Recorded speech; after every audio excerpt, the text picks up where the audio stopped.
Debate, Senator Dean. Thank you, Your Honour. Honourable Senators, I rise today to speak to Bill C-93, an Act to provide no-cost expedited record suspensions for simple possession of cannabis at third reading.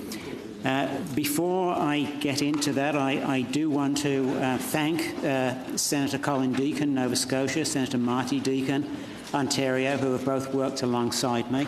I want to thank all the leaders in the Senate for their considerable role in agenda planning that has allowed us to get here this evening.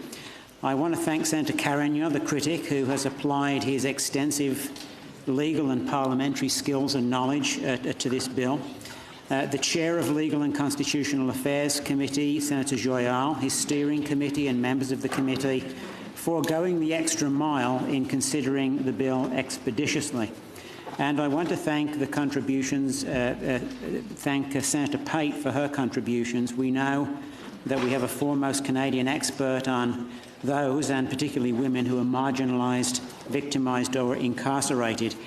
As stated last week in my second reading statement, the objective of C-93 is to allow individuals affected by simple cannabis convictions the option of shedding the burden of stigma, as well as eliminating barriers to meaningful employment, education, housing, the ability to volunteer in their communities, and having a greater ability to travel.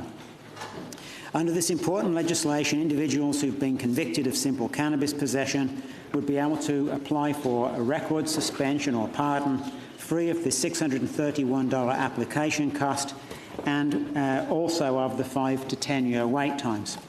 It's also important to note that there would be no subjectivity to this process. Once all of the required documentation is provided to the parole board, the applicant will be granted a record suspension regardless of other assessment criteria that are used for the regular pardons applications. The proposed pardon process under C-93 will be a simplified and expedited version of the existing pardons or record suspension process that has been in place for many years, and it recognises the tens of thousands of people who've been unfairly convicted of possessing a substance that is now legal and strictly regulated in Canada. This applicant-driven process would allow individuals to apply for a record suspension as long as they've completed their sentence and where the only conviction on their criminal record was simple possession of cannabis. Simple possession generally refers to a criminal charge for possession of a controlled substance, in this case cannabis, for personal use with no intent to traffic. Due to an important amendment at the House of Commons, individuals could still apply even if they have outstanding fees associated with their conviction. This amendment, in addition to several others adopted at the House of Commons Public Safety Committee, would help those who may be disadvantaged or vulnerable to be eligible to apply for a record suspension under Bill C-93. Last Thursday, the Senate Legal Affairs Committee heard from the Honourable Ralph Goodale, Minister of Public Safety, and senior officials from several departments on the policy objectives and the practical application of this legislation should it be adopted. The Minister testified that this initiative is intended to assist individuals who have been convicted of simple cannabis possession in their rehabilitation and to help those people lead productive lives in our society. During his testimony, the Minister stated that, quote, "It's a question of fairness, it's a question of faster reintegration into the mainstream of society. It's an objective of trying to make sure, especially with respect to marginalised groups upon whom there was a disproportionate impact of the old cannabis law, that they are treated fairly and appropriately." This is an objective shared by many cannabis amnesty advocates, including representatives from the Canadian Black Lawyers Association, the Canadian Bar Association, and the Campaign for Cannabis Amnesty. During his testimony at committee, Mr. William Thomas of the Canadian Bar Association said that, quote, "The CBA has long advocated a harm reduction approach to drug use, one that relies on healthcare, treatment options and careful regulation rather than criminal prohibition to save lives and reduce harms to users and the broader community. Reducing the continuing barriers to people moving their lives on from these convictions is an important step in that approach. In fact, the section would support an automatic process to expunge simple possessions convictions from people's records but it recognises that there may be practical impediments to that approach. Colleagues, in addition to this testimony heard at Legal Affairs Committee on Monday, we've also heard from Senators Carignan and Deakin, Nova Scotia, on expedited pardons last week. Based on their statements and statements made from other honourable senators in committee, I think it's safe to say that senators and expert witnesses alike are of the same mind on the objectives that Bill C-93 is trying to achieve. Many senators in this chamber, regardless of the political stripe, would likely agree that the government should be doing more to recognise the injustices imposed by simple cannabis possessions, and especially those who are Indigenous, racialised or living in vulnerable communities.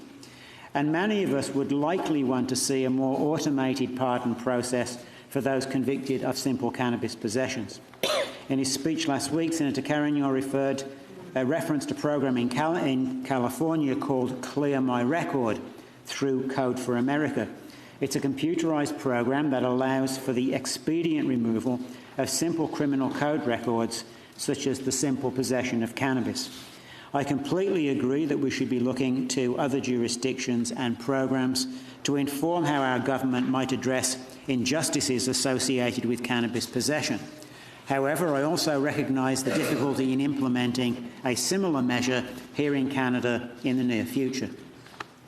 Officials have been clear that while a more automated process is desirable, it will be challenging and will require considerable lead time measured in years.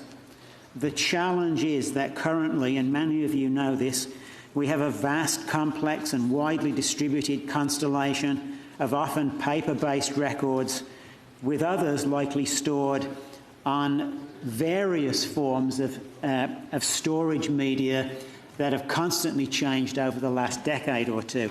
If your basement is like mine, I could describe my records in exactly the same way. As a result, it's not possible to electronically process pardons for all of those having simple possession charges. This would require the digitisation of the hundreds of thousands of legal documents dealing with drug possession charges. The process of consolidating data across jurisdictional boundaries would require data sharing agreements and maintaining compliance with varying jurisdictional privacy codes. As a result, there is no fast route to automation, as desirable as that is. The automated pardons and/or expungements preferred by many would take years and millions of dollars to realise, and is best done in the context of broader justice system reforms. The committee, the Legal and Constitutional Affairs Committee, makes some very strong observations on this point. So, honourable senators, we have to focus on what we can reasonably do in the meantime, and I believe Bill C-93 answers that question. We are all obligated as parliamentarians to ensure members of our communities are allowed equal participation in our society. We want to empower those who are disadvantaged because of their simple cannabis convictions, possession convictions, so that they too can access better jobs, appropriate housing, that they can volunteer, and that they can expand their travel opportunities. I have no doubt that we as senators will continue to press for system reforms in the coming years, and we have an opportunity to move closer towards those reforms today with Bill C-93. Honourable Senators, C-93 is not perfect, but as Senator Sinclair said last week, perfection can be sometimes the enemy of the good. I would encourage you all to join me in voting in favour of Bill C-93 so that we can help those carrying the burden of minor cannabis convictions to shed the stigma of criminality and to participate equally in contributing to our society and to their own well-being. Thank you.